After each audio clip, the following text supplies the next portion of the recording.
അവള് മിടിക്കാമേ. അങ്ങനെയാണോ? അത് നിനക്കെങ്ങനെ അറിയാം? നീ അവളെ പരിചയപ്പെട്ടോ?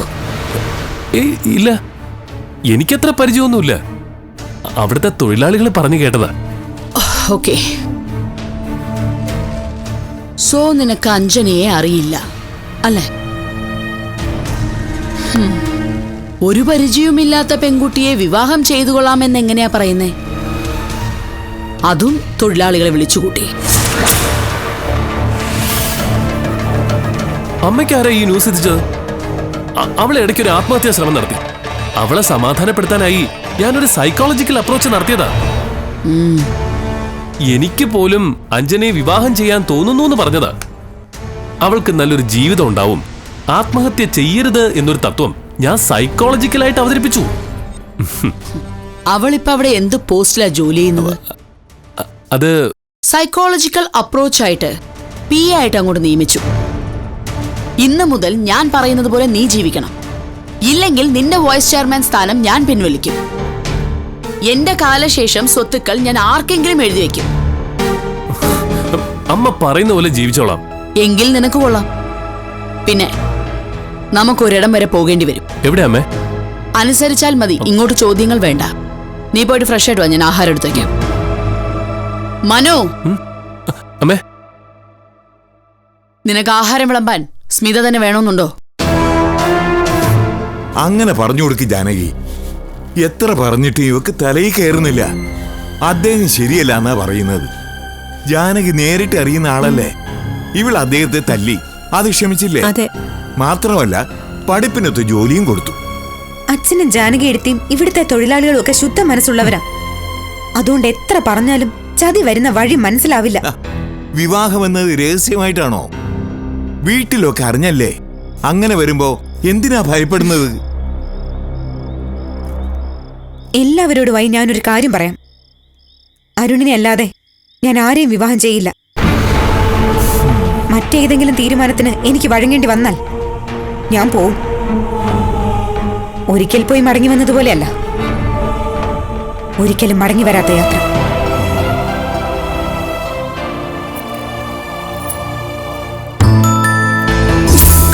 ഇതിനകത്തൊരു മധുര പ്രതികാരമുണ്ട്. എന്റെ ഒരു ആഗ്രഹം പറഞ്ഞപ്പോ മല്ലിക മാഡം എന്നെ പരിഹസിച്ചു. ആ നാവുകൊണ്ട് എന്നോട് പറഞ്ഞു, എന്റെ മകനെ രക്ഷിക്കണം. അവരെത്തി. ഞാൻ ചായ എടുത്തിട്ട് വരാം. ഹായ് അങ്കിൾ, സുഖമല്ലേ? സുഖം. സോന എവിടെ? അകത്തുണ്ട്. മനു ഇരിക്കെ. എന്നോട് ഒരിടം വരെ പോണോന്ന് പറഞ്ഞു.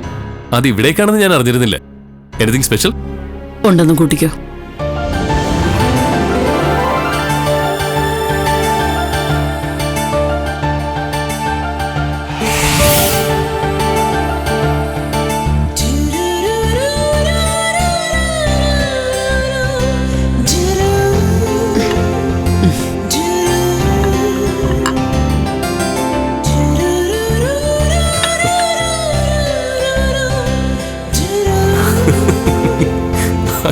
ഇതെന്താണ് നീ സാരിയെ കൊടുത്ത് ടെക്സ്റ്റൈൽസിലെ പ്രതിമയെ പോലെ? അമ്മേ നോക്കി, ഇവക്ക് നാണം. അങ്ങനെ ഒരു സാധനം ഇവക്ക് ഉണ്ടോ? അങ്ങനൊരു മുഹൂർത്തമാണിത്. ഇവളേതോ സ്കിറ്റിന് വേണ്ടി അഭിനയം പഠിക്കുക. പെണ്ണ് കാണൽ രംഗം. അതെ, സോനയുടെ യഥാർത്ഥ പെണ്ണുകാണൽ ചടങ്ങായത്. ആരാ ഇവളെ കെട്ടുന്നേ? നീ.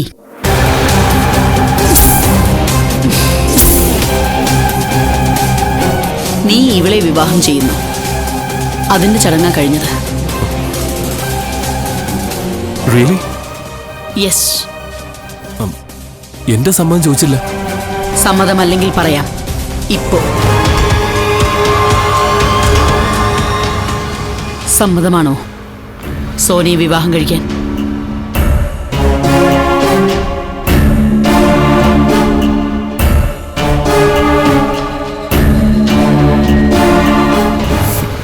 സമ്മതമാണ്.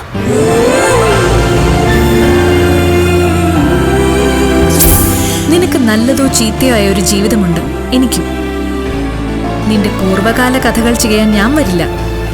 പക്ഷെ വിവാഹത്തിന് ശേഷം നിന്റെ സ്വപ്നങ്ങളിൽ പോലും ഞാൻ മാത്രമേ ഉണ്ടാകാൻ പാടുള്ളൂ. ഇത് മാത്രമേ എനിക്ക് നിന്നോട് ചോദിച്ചു വാങ്ങാനുള്ളൂ. സമ്മതിക്കുന്നു. എന്നെ വിശ്വസിപ്പിക്കണം.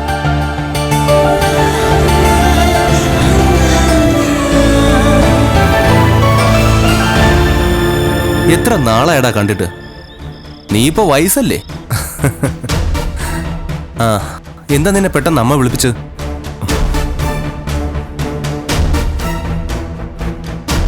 മാരേജ്. ആരുടെ? എന്റെ.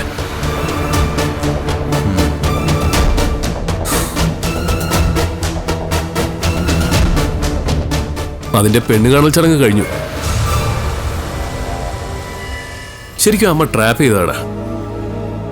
എമർജൻസി ആയിട്ട് പുറപ്പെടാൻ പറഞ്ഞു. എത്തി. ഒരിടം വരെ പോണം. പോയത് രാജീവ് അങ്ങളുടെ വീട്ടില്. പെൺകുട്ടി സോന. സോനയോ? വേണോ വേണ്ടയോ എന്ന് തീരുമാനിക്കാൻ പറഞ്ഞു. ഞാൻ സമ്മതിച്ചു. ഇല്ലെങ്കിൽ എന്റെ വിക്കറ്റ് തെറിക്കും. അതൊക്കെ പറഞ്ഞിട്ടാ എന്നെ കൊണ്ടുപോയത്.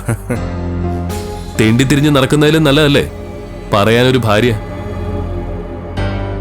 ലഹരി പിടിപ്പിക്കാൻ പെൺമതാലസകൾ.